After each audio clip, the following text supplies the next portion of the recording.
always, there's like 6 people in like the big stalls always. It's always in there. Thank you.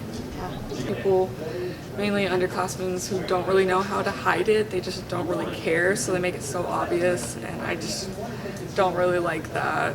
It brings attention to people who don't want attention in there. So I would say it's a really big issue that we need to work on. Like every time I go to the bathroom, I always see at least 3 people in there just standing around, not going to the bathroom. Like, what is that for? What are you doing, man? Just let me take my. Here at the Student Health Center, down the hallway across from the main office. Do you want to talk about what we do? Yeah, so both of us are licensed therapists, and so in the health center, if you haven't been here before, we have behavioral health services and medical services, but we get referrals from your school staff, so your counselors, your teachers, or you can just walk in, and we do consistent cognitive behavioral therapy. And one of the things we wanted to talk to you guys about today is vaping and how it can affect your mental health and your overall health as a human being. So vaping is very serious, and it really does affect your brain.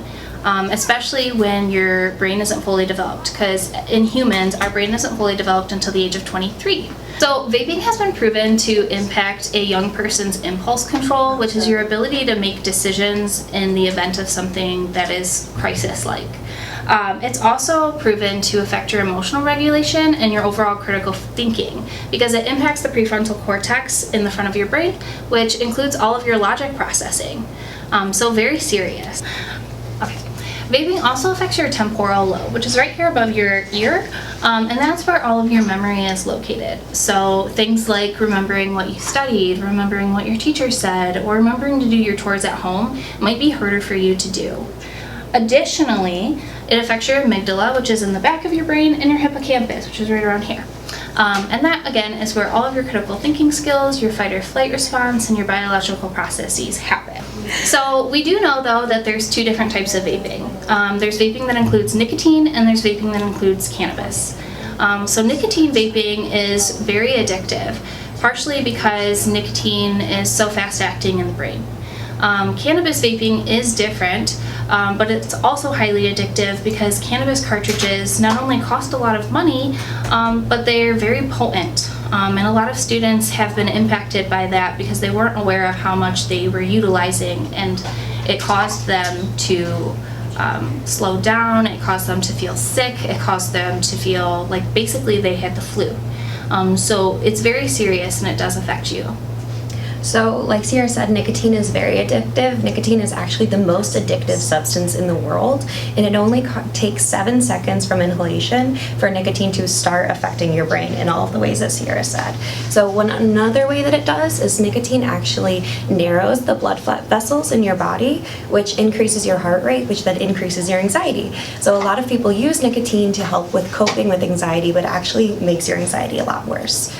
So we also, knowing all of this, vaping has been labeled as an epidemic by the FDA for the United States.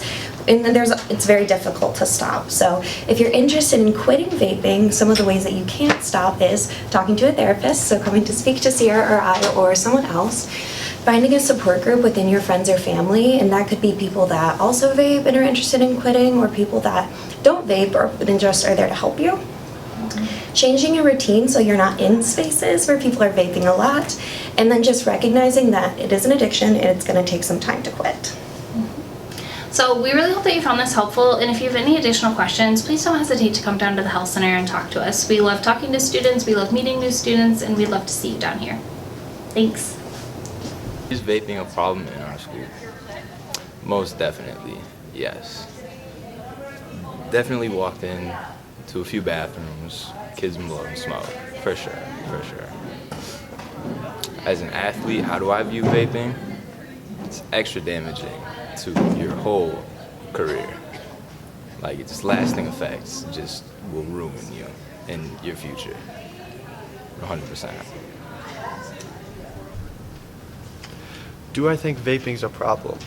As an athlete, especially like doing swimming and stuff, I do think it's a big problem when that sport does have a big effect on your lungs. You need to breathe.